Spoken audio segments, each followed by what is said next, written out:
Louisiana All American Sports Show. Louisiana All American Sports Show. Louisiana All American Sports Show. Louisiana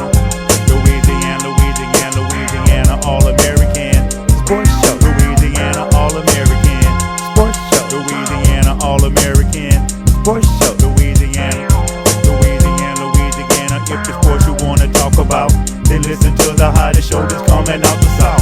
It's Derrick, Hatfield, and Coach Perry Daniels, man. They're gonna sit you down and tell you all about the game and make it plain. 96.9 FM, that's the station to hear the best sports talk show in the nation. Without hesitation, you should get with this and get your popcorn ready, boy. You better not miss Louisiana All American Sports Show. Louisiana All American Sports Show. Louisiana All American Sports Show. Louisiana. It's Joker Bay. Check us out. I'm just so fresh, so clean. Good morning, Baton Rouge. It's a gorgeous Saturday morning. We're finally thawed out of the frost and the glaciers, and actually the sun is out and the birds are chirping this morning, and it is a beautiful Saturday morning, February 28th, 2015, and you are listening to the Louisiana All American Sports Show on 96.9 FM WHYR-LP Baton Rouge Community Radio. Good morning. This is Eric Hatfield. And this is Gerard Piper, a.k.a. Joker P. And I'm Coach Perry Daniels. And we are ready to bring you the best sports show in the nation for 60 minutes here on Saturday morning. Well, it is, of course, that most wonderful time of the year for those who follow prep sports. What time is it? I'll tell you what time it is. Playoffs? Don't talk about playoffs. You kidding me? Playoffs? No, Coach, I'm not kidding you. It is playoff time here in Baton Rouge. High school basketball playoffs got underway. I got to say, though, when you look at some of the results in the Baton Rouge metropolitan area, and when you look at the fates of some of our partner schools, we might be able to call yesterday Black Friday. It was a rough day for several schools in the Baton Rouge area, some of whom checked out, frankly, a lot earlier than I expected. As always, we start with our partner school closest to us, both in spirit and proximity, and that would be the McKinley Panthers. The McKinley Panthers we've brought to you all year long in that very competitive District 5-5A. Personally, I thought they got a little underseeded at 17, having to travel in the first round, but be that as it may, you got to play the cards you were dealt, and they were dealt a pretty rough set of cards last night. Joker? Yeah, they were.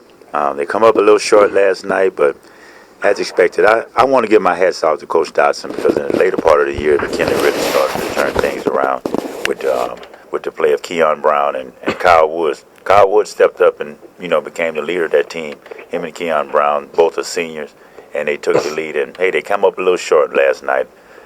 They played a good team, though. St. Paul was a real good team, but McKinley came out actually good. They came out with a 14-6 lead in the first quarter, jumped out early behind Keon Brown and Kyle Woods, and St. Paul kind of battled back and ended up getting the lead back with a barrage of three-pointers and went up by 12 points, but McKinley was able to cut the lead all the way to 2 points going into the fourth quarter. So the fourth quarter is where everything kind of took place, and the defense just kind of lacked on them, and they come up a little short, man. I'm kind of sad today, but hey, but I take my hats off to Coach Dotson, because I think they had a pretty good year, and they ninth grade team went undefeated. They JV team only lost one game, so they have a great future ahead, I think. I agree with you. Go ahead, Perry. Go ahead.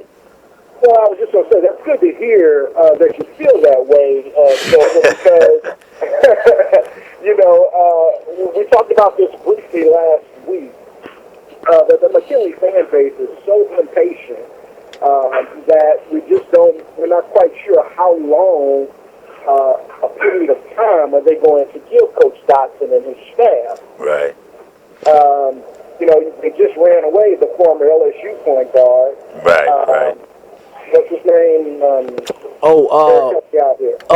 Perry. Why? I know who you saw. Oh, the gentleman who brought him to the finals a couple of years ago? Yes, he brought in 2012. He brought him. It's going to come to me when we're not talking about it. I know of whom you speak, though. Okay, so here's a guy that took this high school team to the state championship, and they lose in the state championship, and a year later he's out of there. Right. Yeah. It's a very impatient fan base. That really, and I hope, Rome was not built in a day, and patience is a virtue, and those are not just catchy little proverbs. Those are, they're time tested. You look at the progress this team has made. They made rapid progress just really in this season. Last season and this, we've covered McKinley pretty intensely the last 2 years, both regular season and postseason. And you look at this team, and they went from a team that, frankly, their strength was not putting the ball in the hole. It was defense, and it was keeping it slow and kind of physically mauling the other team. And that's kind of how they started this year, and it wasn't working for them. And we watched them change. We watched them pick up their pace. We watched them score buckets. And the difference between this team in the first half of the year and the second half of the year was stark. So I hope the fan base, and I hope our listeners in the McKinley area and so on, give this gentleman some time, because I think he's taking this team in the right direction. And as Piper pointed out, the pipeline, no double entendre intended, looks really good over there. And that's how you build a program. You build a program. This isn't the pros, where you can just come in and sign a bunch of free agents and start winning overnight. You got to build these things up. And I think the pipeline he has coming in looks really, really good. So he has a real good pipeline, and the patience that I have, I understand McKinley alumni, because it has been a while since we has accomplished anything, and we're used to having a rich tradition, especially basketball. That was when I was in high school. That was my senior year. It's a long time. So, yeah. I can understand the frustration on one hand, but me being a sports guy, and I know how you have to build a team, and and I just see they have a great future from what I'm seeing. So I'm being patient. I want to give Coach Dotson. He started out kind of rocky, but as we've covered him in Louisiana All American Sports, I've seen the progression and I've seen the improvement that McKinley Panthers had this season. So I take my hats off to them. They did a good job to me. From bad news to good news, good news for one of our other partner schools. We brought you a lot of the Port Allen Pelicans and a lot of District 7-3A, and they hosted their District 7-3A rival, Parkview Baptist, in a first-round playoff game. That was the Louisiana All American Sports.com game of the week last night, and it was worth the price of admission. Yeah. Let me put it this way. If you follow either Port Allen or Parkview Baptist, if you're a Parkview Baptist supporter, and I told you Parkview Baptist is going to march into Port Allen and score 81 points, you might be high-fiving some of your classmates, etc. And if you're a Port Allen person, I told you the same thing. You might be kind of like, how's that happen? But Port Allen scored 89. It was an offensive explosion, the likes of which you rarely see in that building. A total of 170 points scored in that game between the two. But the Port Allen Pelicans stayed in control of that game from start to finish. Parkview Baptist played what might have been their best basketball game of the year, though. They were probably what I would call a solid above-average team that never could seem to turn that corner to get to the next step. But they left it all out in the court last night. They did fall, but a fantastic game last night.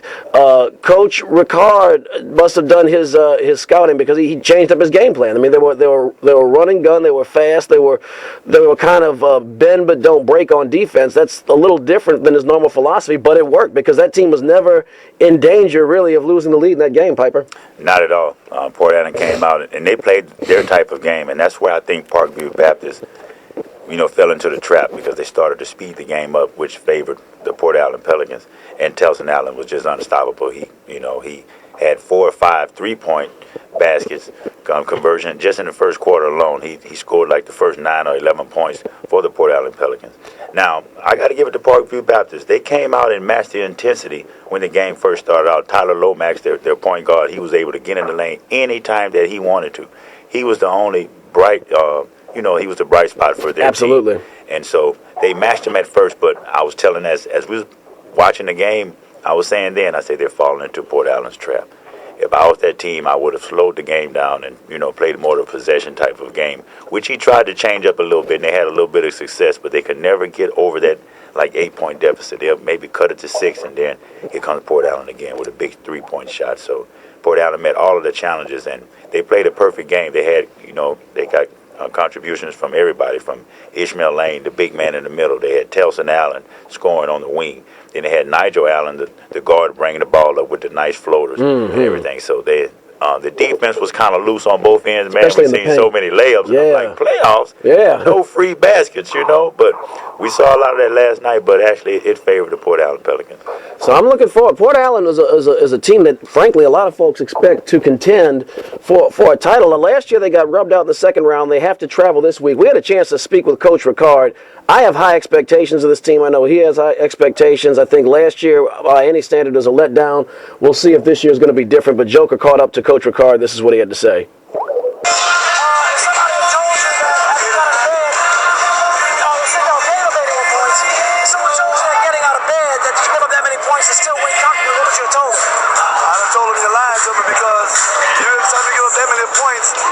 Shootout and everybody's scoring, or you're not playing any defense. And it was a combination of both, I think. You guys seemed unstoppable on offense, but yet defensively, it seemed like the lane was very unusually vulnerable for your team tonight. What was going on with that? I mean, you play a team in your district. This is the third time playing them.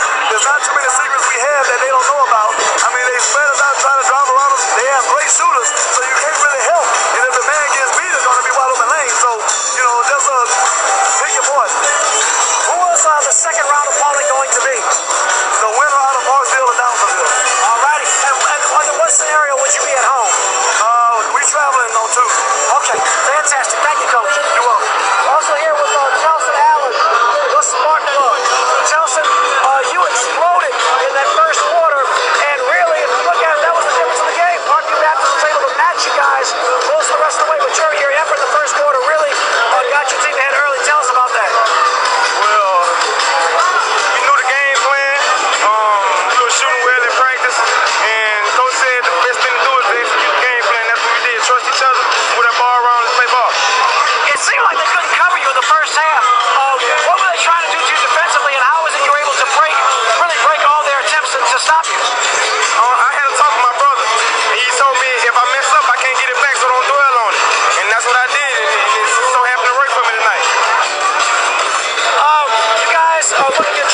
Second round of the playoffs. How is it different going on the road in the playoff game? That was where you guys met your demise last year, away from home.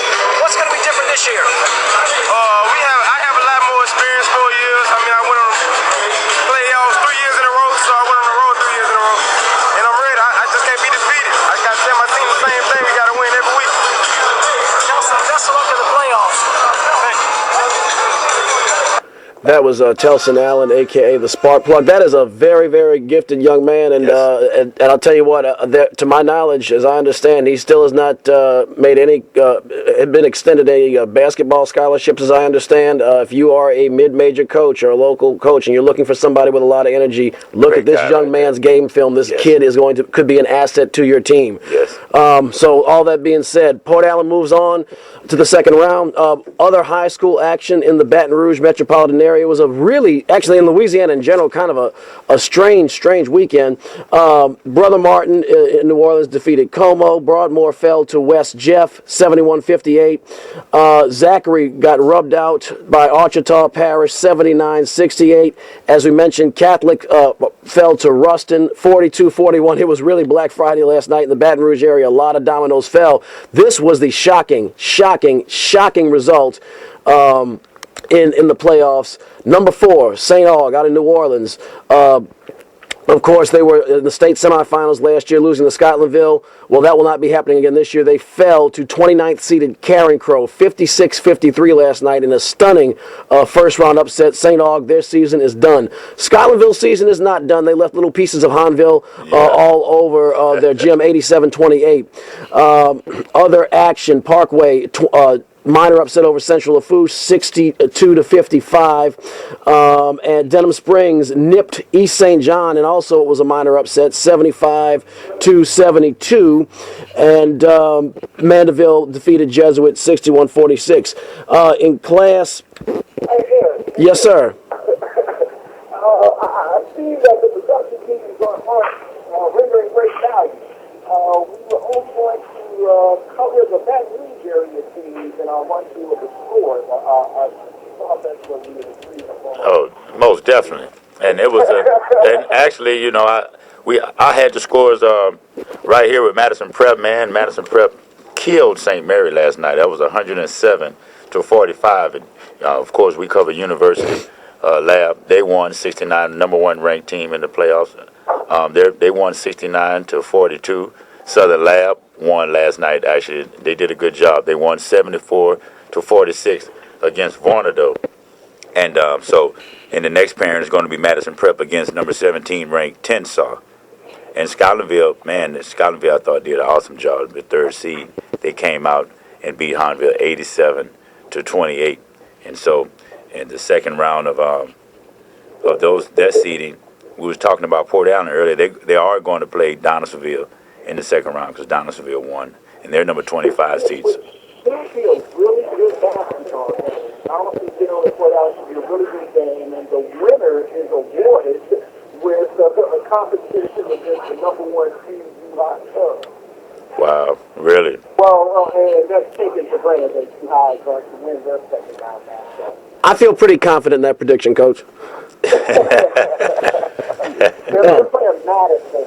They're playing Madison Parish. Yeah. 16. That's the good play. We had Glen Oaks take a fall last night in their Class 3A. They lost to TU White, which is a little surprising. They lost by 2 points there. Bowie also lost to Andrew Christian, 71-59. So that's another team out of that district. Yeah. The fall. Yeah. So in 4A, St. Thomas, St. Michael, the Archangels, and Coach, put a little more volume. Speak up just a little bit. so St. Thomas advanced in the Class 4A classification. Not St. Thomas, St. Michael. I thought St. Thomas. St. Michael Molson, 76. That's right. They will now take on Leeds. Wow. I also see that Tara got beat last night too, huh? Yeah, Gerard lost, but Clapperton High advanced the 6-4A champion advanced. They will take on St. Thomas Moore out of Lafayette. Clapperton won 57-37 over Morgan. And in classification 4A, Landry Walker, the defending champion, who is now the 6th seed, they advance to take on Fair Park next week. Okay. Yeah. Yeah. So there are a couple of other teams, Michael and Donald, both advanced in Class 2A, and they will play each other Tuesday night, and I believe they did at 6. Yeah. They play what? Episcopal? Who is it? Dunham? Episcopal and Donald will play Tuesday night. Yeah. Well, Episcopal's a 3 seed. That should wrap up our local home. We can't forget about our Class C friends, Family Christian. Coach Jamie Holmes has advanced his team once again to the second round. And Jehovah Jireh is still also live in the Class C playoffs. Good deal, man. Well, sure appreciate it. You're up on your homework today, I see. Yes, sir. Good deal. So, Yeah, and man. I think that'll tie us up. Look, stay tuned, as we will be selecting the Louisiana All American Sports.com Game of the Week to be brought to you. I believe that should be on Tuesday, March the 3rd. Keep checking our website. We will have a selection for you. A couple of the folks we thought might have been around weren't, but we will have some good second round playoff basketball action for you. So that'll wrap up our high school segment, and I think we have a little stimulation for the mind. Joker? Yeah, you want to go to the music segment right now? Oh, absolutely. Oh, yeah, we can most definitely go to the music segment. This week, I wanted to play something, and we usually kind of go retro a little bit, and we played a lot of old school artists that has a very positive message out there. But I also wanted to kind of incorporate maybe a couple of new artists that inspire me when I hear something that has some meaning behind it. And this week, I'm going to play a newer artist. His name is J. Cole, and it's a song that I heard. It's called "Be Free." And it was just a song, and it was actually about the incident that happened in St. Louis. So I just want you to listen to the words of the song and check it out.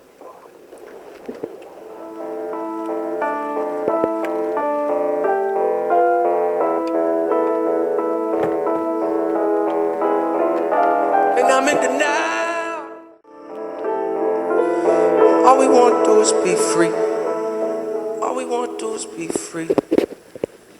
won't do is take the chains off.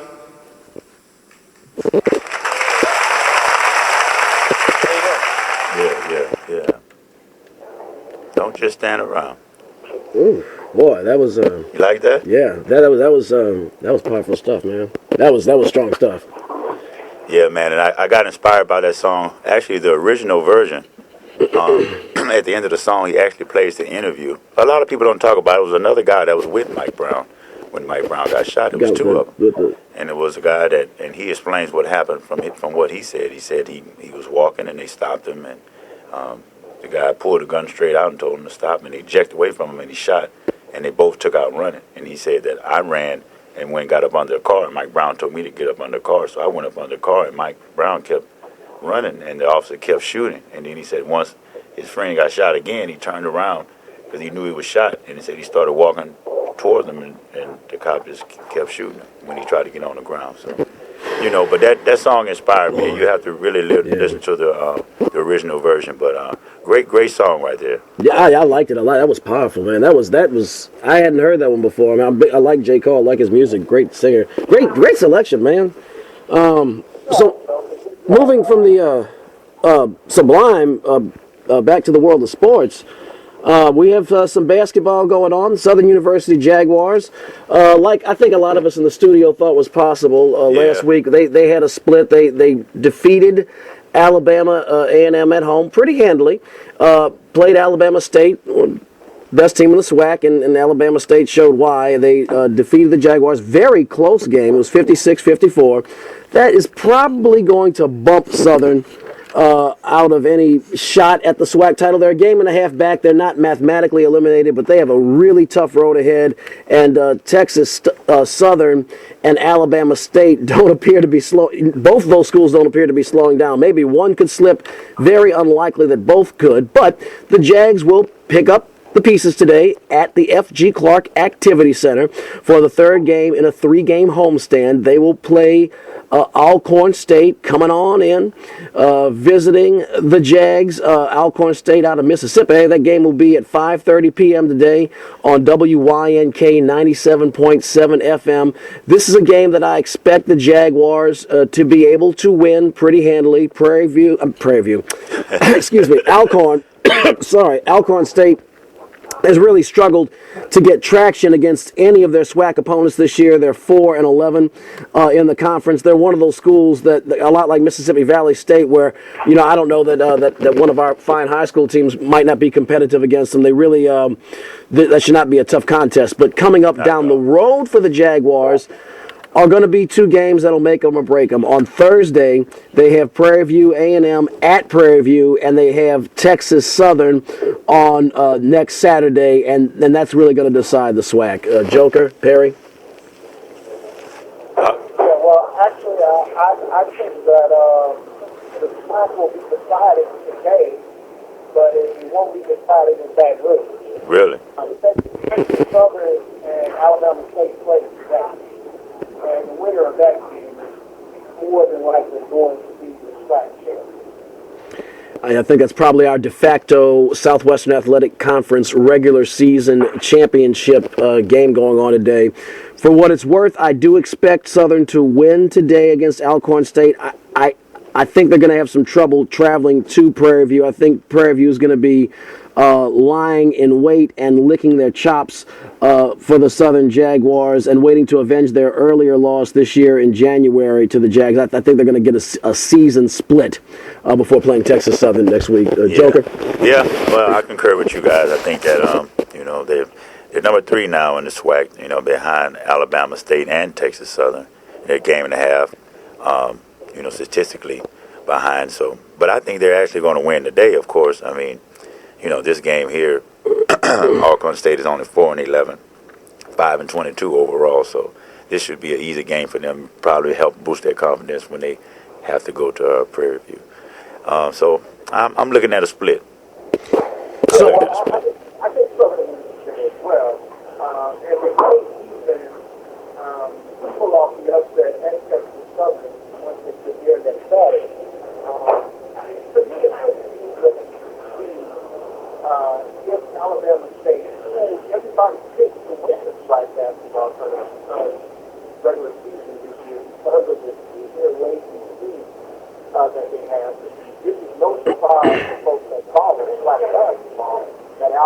in the drivers. What is a surprise is how well Southern has played throughout losing players due to transfers Right. or ACRs. So Coach Banks has done a phenomenal job of keeping the team together and keeping them relevant in this flag race. So I'm just excited to see this Alabama team can go on to win and maybe pull off a victory in the NCAA. You know, that's always an exciting time to watch alone. NCAA tournament time, you know, you're usually ranked 15th or 16th or 14th, and you playing a very good basketball team on the other side. Right. Every time they can pull off an upset, that just makes all of us slack along. And Right. I just want to repeat something because I know Coach Perry Daniels is coming in. It's a little hard to hear out there, but he said something very important. I want to reiterate. Alabama State is that kind of team. They're playing so well. Coach just said it. That is one team. If you're a bracketologist or SWAC alum, that is a team that has a really good shot at pulling off a first-round upset, depending on the pairings. So I just wanted to repeat loud and clear for all y'all out there what Coach Perry Daniels said. Keep that one in mind. Alabama State is the shit. So, moving to the other side of town, traveling down I-10, a little bit to the south, to LSU. LSU looks like, I'm holding my breath. I'm knocking on wood a little bit because last week, it's the first time all year they looked like what we expected. They looked like they played up to their potential. They defeated the Florida Gators at the PMAC and comfortably and handily like they should have. They did the things they were supposed to do. They limited the turnovers. They went to Auburn and paid them some fierce payback at Auburn, clobbering Bruce Pearl's team 84-61.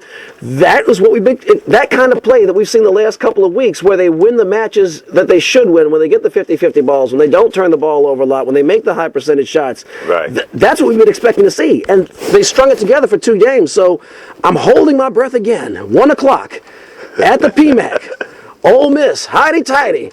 They have Ole Miss. It's a game that is winnable. It's a game I think, it's a game LSU can win against an opponent that's comparable, but I think at the PMAC and the way that Jarrell Martin in particular has been playing, as well as Jordan Mickey, and the backcourt's been limiting the turnovers, I think LSU can win today. But let's just say that, holding my breath. And they have Tennessee on also at the PMAC on March the 4th. I also expect them to win. So by the time we come back here next week, I expect LSU to be on a 4-game winning streak, but I'm holding my breath, gentlemen. Wow. This one here, we've been talking about LSU Tigers for the last couple of weeks, and I know they've been really on the bubble as far as the big tournament.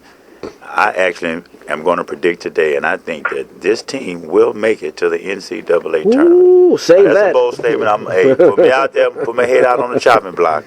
I've been kind of saying it for the last couple of weeks that I know they've kind of been on the edge, but I like this team. The only thing about this team is their backcourt to me, and they kind of get exposed. But their front court is one of the best front courts in college basketball. Today, they have 20 wins. Now, if they come back with these 2 wins, they'll have 22 wins.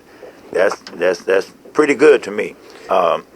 They've lost some significant losses, though, and that's what's kind of hurt them against the A&M. Those losses really hurt them, and they don't have really big wins. Yeah, they don't have really any significant, real big wins. Just a close win against Kentucky. But I like LSU, and of course I'm going to pick them today to beat Ole Miss down there at the PMAC, and I like LSU. Coach? Well, man, it's great to see Jarrell Martin doing what we've known for some time that he could do here. And that is put the ball in the basket. We knew that young man could do that. He did that last week. Right. And he's pushing up his NBA stock. Yes. So he may be on that drive to separate himself from his teammate Jordan Mickey and the rest of this forward-laden 2015 draft class. So what's surprising to me about this LSU team is the play of the freshman point guard Patterson. Right. He has seemed to stabilize a very unstable offensive team. I couldn't have said that any better. Yeah, and if he can continue to play at the level that he can play at, Joker, this LSU team is unlimited. Their potential is they have enough talent to make an elite eight type of run. I totally agree. But it's just that we don't see, as Eric alluded to, we never know which team's going to show up. Right. Yeah, so that goes back to kind of what we talked about again last week. Great guy, but the coach. Johnny Jones has put himself in a position where he does not have a lot of margin for error. The only, I guess, light at the end of that tunnel that isn't the train coming to hit him is that he does have an opportunity to finish 12-6 in conference play, and it's not a belly laugh. It's a realistic possibility, but he's left himself very little margin for error. It's going to start today at 1:00. You had mentioned young Jalen Patterson, and he really has call him to quote the late great Stuart Scott, call him butter, because he's been on a roll of late, dropping 16 points and 7 dimes against Auburn. He had double figures in that loss against Texas A&M, and was all over the floor, just frustrating Billy Donovan and the Florida Gators. So I agree with you, Perry. I think that has been a little difference that we've seen in this LSU team. So we're gonna. I mean, I believe purple and gold. I'm gonna hold my breath, but I'm not gonna put all my eggs in that basket. College basketball action around the nation. I'll tell you, as much as we throw ourselves into SEC, when it comes to the hardwood, they're just they're equally they're bigger players out there around the country. Not the least of which we can find in the Atlantic Coastal Conference and also the Big Ten and the Big 12. Big game last week. Just briefly, and Coach, you wanted to talk about this, and Wisconsin, kind of a unexpected loss to Maryland. Maryland's a very good basketball team. They're ranked number 14 in the country, so the fact that they defeated Wisconsin is not surprising, but they beat Wisconsin at their own game, and that was surprising to me. And also, Wisconsin, strike that. Maryland had a lead, they lost it, and they managed to hold it together and keep Sam Decker and Kaminsky. Thank you. Frank Kaminsky couldn't pull it out. Keep them in check and not let those guys run away with the momentum. I was really impressed with the job that the Terrapins did. But that being said, and this is just my humble opinion, I think it was a blip on the radar. Wisconsin had to have one eventually. I think that Wisconsin is still as good as advertised before that game. They had to drop one sooner or later, and that was it. I expect them to keep playing their brand of basketball, that lulling, kind of slow, kind of bludgeony, kind of but effective basketball down the stretch and advance in the tournament. Gentlemen? Hey, I think that I have to kind of go against you this time, Eric. I think Wisconsin is not as good as people say. I think Frank Kaminsky is a quality player. I think he's overrated. I think when Wisconsin gets to the NCAA tournament, they will be exposed. They have very good coaching, though, and I think that's what makes them a good defensive and a good disciplined team, and it gets them a lot of win. They play in a tough conference. I wasn't surprised at all that they lost. I think they're overhyped, and that's just me, but we'll see when we get to the NCAA tournament when the real heat comes down. Coach? Yeah, normally you're right, Joker, that they are traditionally an overhyped team that doesn't play well on the national scale. They tend to run through the Big Ten with as good as you can in the Big Ten. It is, which is a power-laden basketball conference. It's just that when they get outside of that, they don't tend to do very well.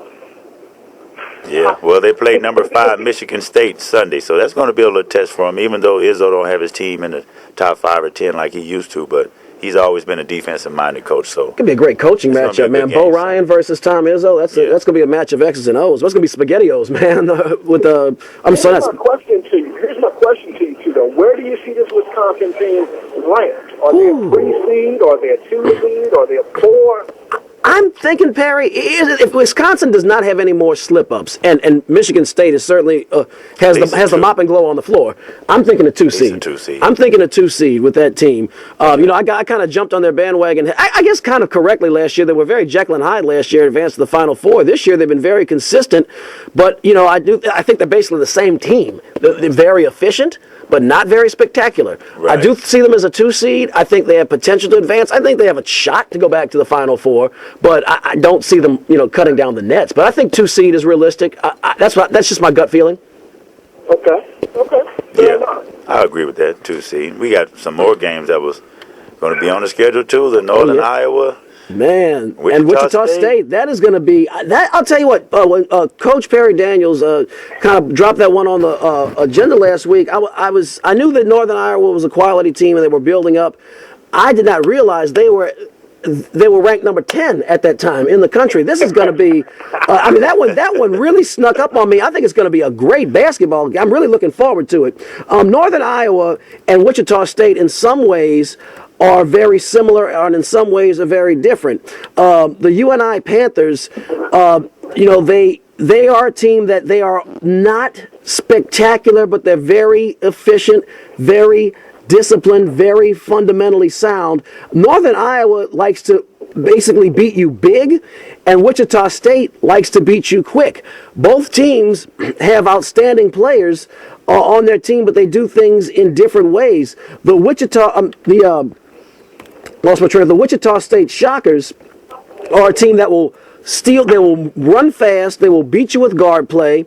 They will steal the ball. They'll beat you on fast breaks. Northern Iowa will not let you penetrate that perimeter very easily. They will grab the 50-50 balls belong to them. It's really going to be a fascinating matchup in this Missouri Valley Conference contest. Now, my gut feeling on this one, you got a guy like Ron Baker. He can kind of your everyman, I think, for Wichita State. And the game is being played in Wichita, so that's something there. I just think that when you have these teams are so evenly matched, Joker. I was thinking about who I was going to pick, and I almost had to flip a coin. Normally, I would defer to home court, but I do think big versus quick. I think big has an advantage. I'm going to go Northern Iowa, but I mean, flip a quarter. Wow. Great game. It's going to be a good game. It's number 10 against number 11. Northern Iowa defeated them once already because they're both in the same conference, in the Missouri Valley Conference. And that was a shocker early in the year. They kind of stopped the winning streak that Wichita State had. But this is going to be a revenge game for Wichita State. They're playing in Wichita State. And as I said, Northern Iowa beat them earlier in the year. I think that you mentioned Ron Baker and also Fred VanVleet, the point guard, who is very fleet of foot. Yeah, fleet of foot. Say that 3 times. And so I think on the revenge side, I give the edge to Wichita State. But Northern Iowa has a great guy. That's Sam Tuttle. Oh yes, I like that guy. Good guy. So, but I'm gonna lean toward Wichita State with the experience coming off of last year's run they had, and I'm gonna lean with them. Coach. Okay, all right. Well, I'm going to pick Northern Iowa to win this game on the road because I believe that Seth Tuttle is the real deal. Yeah. This young man is shooting over 60% from the field. He's sick. That's unbelievable. And 46% from beyond the arc, Perry. 46%. My God. So I'm just surprised I don't hear this young man's name mentioned more in the Player of the Year conversations that are going on. Perry, he's been getting some ink of late. It's funny you mention that because until you and I talked about him, I'd heard his name before, but I didn't. But he is starting to get some ink now. He and Ron Baker actually are both getting some ink as potential candidates when I was reading some of the previews for this game. So this could be an opportunity for this young fella to show the nation what he's made of and perhaps keep elevating his stock. That game is at 1 o'clock. But yes, Seth Tuttle he's starting lately, the last couple of weeks, to start to get some ink, Barry. And I think you're absolutely right. This is a very dynamic player. So we got 2 against 1 now. Y'all got Northern Iowa. Mm-hmm. I got Wichita State. What about Kansas? You got Kentucky. Kentucky. They're blue. Blue starts with a K. Yeah. I'll just say this. I expect Kentucky to win, but if they're going to lose a game in the regular season, this is the last chance for anybody to put a blemish, to take that 0 off the board. Arkansas, the University of Arkansas, they're back. The Razorbacks are playing really good basketball. They're starting to look like the Arkansas at old that frustrated and pounded people in the SEC under Nolan Richardson. They're 12-3 in the conference this year. They are on fire. They'll just call them the hot boys of Arkansas, the top part of the boot. They are on a roll. They have won 7 consecutive games, and they have trounced a lot of those opponents. They hammered Texas A&M. They chopped up Missouri when everyone's done that. They obliterated, scored over 100 on Auburn. I like Arkansas. So you're blowing them up. So what are you trying to allude to? What are you saying? Give me Kentucky. Exactly, so at the end of the day, I got to give Calipari all of the, the credit in the world, because to me, even though they're undefeated, the hard part of the job is keeping them undefeated. The pressure goes up every game that they're undefeated. It's almost like you want a loss and get that monkey off your back. So these guys are going to have to battle this every game and going into the tournament. But today against Arkansas at Kentucky, I'm going with Kentucky. I'm going to take Arkansas. Wow. Okay. In an upset. I like that. Know it's extremely difficult to go through an entire season without losing a game, especially for a bunch of kids that were playing high school ball last year, which is what Kentucky had. Right. So, man, the pressure. I think at some point, and I wish the professor was there to give us a historical perspective on how good this Kentucky team really is, man, compared to some of the other great teams throughout history, college basketball teams, and maybe we can touch on that next week. Yeah.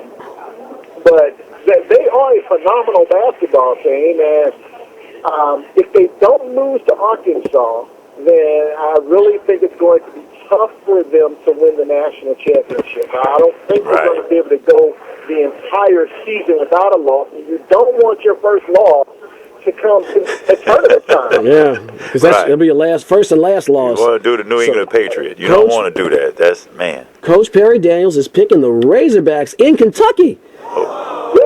In Kentucky, when the Big Blue is in his blood. I am stunned. I am stunned and amazed, shocked and appalled, jaw hitting the floor. Well, we'll see. Look, Perry's basketball knowledge definitely supersedes mine. I'm just a guy that runs his mouth on the radio. We'll find out who's correct. Don't tell T.V. Williams that, though. Oh, T.V. Williams, the fine freshman, or now I guess sophomore wide receiver, and also Coach Perry Daniels' nephew at the University of Kentucky. Well, we'll see who's right. It's going to be a good day of basketball, and we're going to reflect on last week's basketball in our usual segment. I told you. What did I tell you? Didn't I tell you? 'Cause I told you. And when did I tell you? A long time ago. And what did I say will happen when I told you? Exactly what just happened. Tasty as we head down the stretch.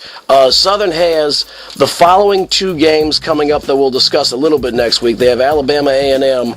It's going to be the easiest contest in the world. I do think the Jags have the advantage.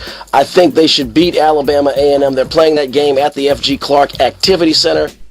Yeah! For me personally, Alabama A&M, I'm definitely picking the Jaguars. Alabama State, I think that could be their bugaboo, even though they're playing at home. I do think Alabama State, I'm just looking at how they're playing and their consistency. I think that they just have the better team. I think No. Right. Well, I'm going to go out on the line and pick Southern, too. They got this 6'10" center back, Mr. Snow, Frank Snow. So I think that's going to reinforce them and against Alabama A&M today, playing at home at the F.G. Clark Activity Center. So mark me down for the Jaguars. I'm going to concur with the whole group and take Southern also. I think Southern going to pull it off, Joe. What you think, baby? I think the same way, man. Yeah! I'm riding with you. I've been riding with my boy. All right. And that's odd, man. I'm feeling a lot. I don't know how to accept jokers. He's in the car with me often. Hey, you know what, though? I'm going to say that I think the Southern guards can play with any guards in the country. I think they are that good. Wow. I do. I just think that, just like any other mid to major Division I school, they struggle with height and presence on the inside. I concur. And Professor, makes you feel any better. Grambling did beat Southern in baseball yesterday. So that's something. All right, let's move across town, fellas. All righty, so I think they beat Florida today only because they're playing at the PMAC, and then of course they have their contest at against Auburn coming back. Auburn's not a good team, and I think they have a little revenge on the mind, so I think LSU can take both of those games, but nothing would surprise you with this team. You just don't know which team's going to show up. Yeah. Well, LSU, I'm going to take LSU also, even though actually LSU is favored. Vegas has them favored with against Florida. I'm going to take LSU also in the game. Who's Virginia? Virginia playing Florida State tomorrow. Yes. That's being played at Virginia. I mentioned the eye test. Yeah. I think Virginia's going to chop up and leave little. It's going to be the Trail of Tears. We're all pretty much on board with Virginia winning this game. Number 1 seed. Yeah, I got it. Virginia is a phenomenal team. I like Virginia as well. Okay. All right. So we're all on board there, and them getting the number 1 seed. The other game is West Virginia. And West Virginia had a pretty good week, man. They pulled off the upset over Kansas. Yes, they did. Earlier in the week, and today they are taking on Oklahoma State. That being said, 2 things I think the Cowboys can win this game or will win this game because of 2 things. Number 1, the game's being played in Stillwater. No. When you have 2 evenly matched teams, that's always going to tip the scale. And number 2 is talent.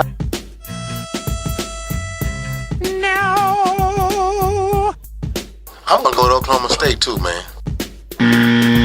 I'm gonna stay with Joker on this and say West Virginia because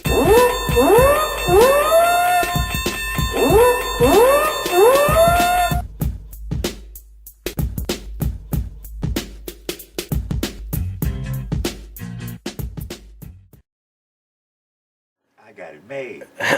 Hey, y'all saw that West Virginia came through. They put it to Oklahoma State. I did not expect them to play that well in that game. Well, in about 10 minutes we have coming up on Noel Jackson with Music Satisfaction here on 96.9 FM WHYRLP Baton Rouge Community Radio. So what? Yeah, that was nice. I like that. Yeah, made. Wait, Perry, I didn't have the recording. I say that. Perry's complimenting on music. Perry, say that one more time. I did not have the recorder in my ear. Say that again, please. Great job on the special ed. I got it made. Oh, feels good to hear that. All right. So in the last 8 minutes, we've talked about our high school kids, the finer institutions of higher learning, and of course, we got to talk about the men who get paid. A couple of notes going on. First of all, in the NBA, Derrick Rose, the former, the 2011 most valuable player for the 3rd time in 3 seasons of play, 4 seasons overall, has a knee injury. I guess if there's any silver lining, it was a medial meniscus tear. They're saying with the surgery they had to repair it, they're saying his recovery time could be 4 to 6 weeks. That is good news. Yes. It's not going to take him out for a season or a year, but once again, Derrick Rose, knee injury, Bulls in peril. My heart bleeds for this young fella. Oh, most definitely, man. What a tragic way to end the season. But you can kind of tell during the season that he was kind of favoring it a little bit. He wasn't that explosive. Some games he was, and some games he wasn't. I think he was trying to pace himself to get himself through the regular season and to be able to be there for the playoffs and then maybe kicking into another gear. But they had some good news that came out of it. It seems like now it's only going to be 4 to 6 weeks that he may be out, but psychologically, can he come back? That's my No, he cannot come back psychologically. I'm glad you pointed that out because that's been his challenge. Right. That mentally he can't get over that injury. Right. And never to have gone through such a thing, I can't say that I really blame him. I don't know what that's like.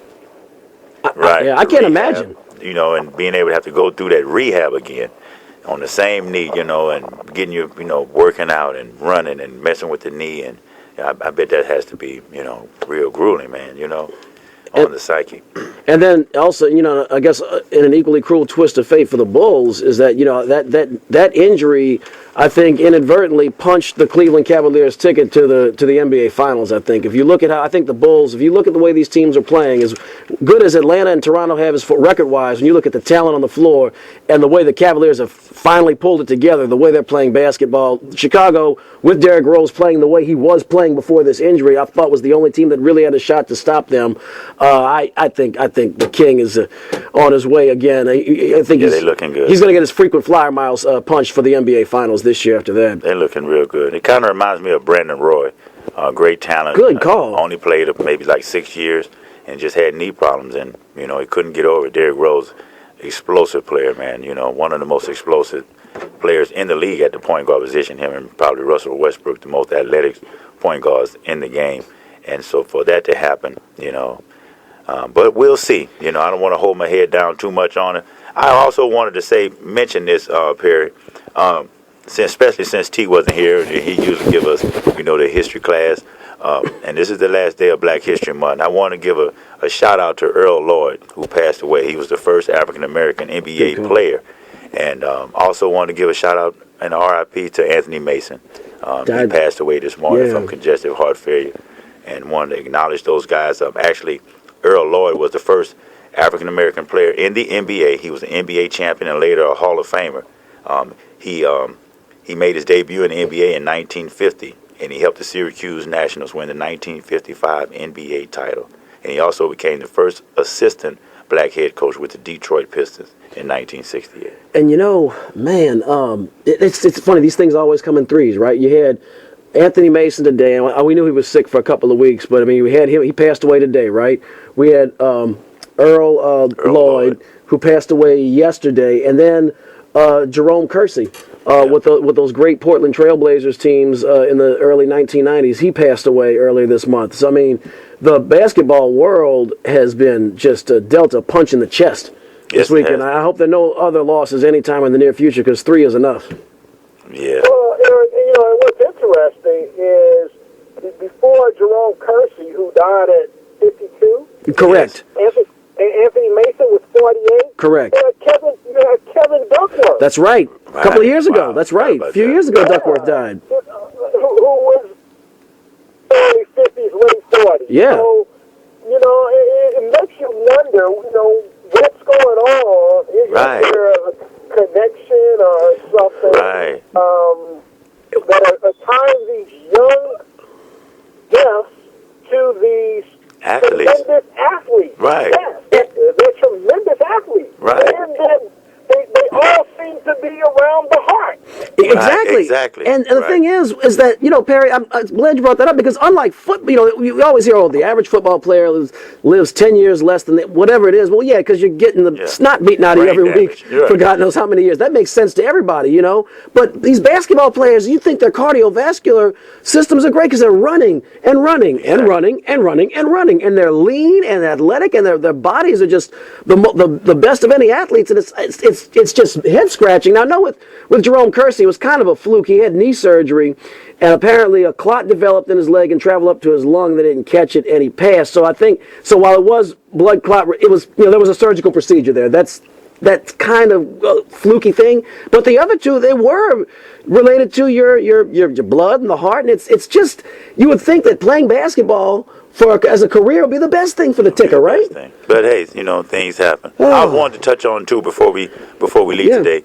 What do you think about the judge coming down, overturning the NFL to reinstate Adrian Peterson? You took the words out of my mouth. I think it's the right move. I think you're talking about a guy who was suspended for the week, then was put on that exempt list for an entire year, and Goodell's playing all these games. It just seemed to me that first of all, when all this domestic violence hit the fan, Roger Goodell was surrounded by fire and tried to move quickly and kind of pulled out this exempt mumbo jumbo on the fly with his domestic abuse policy.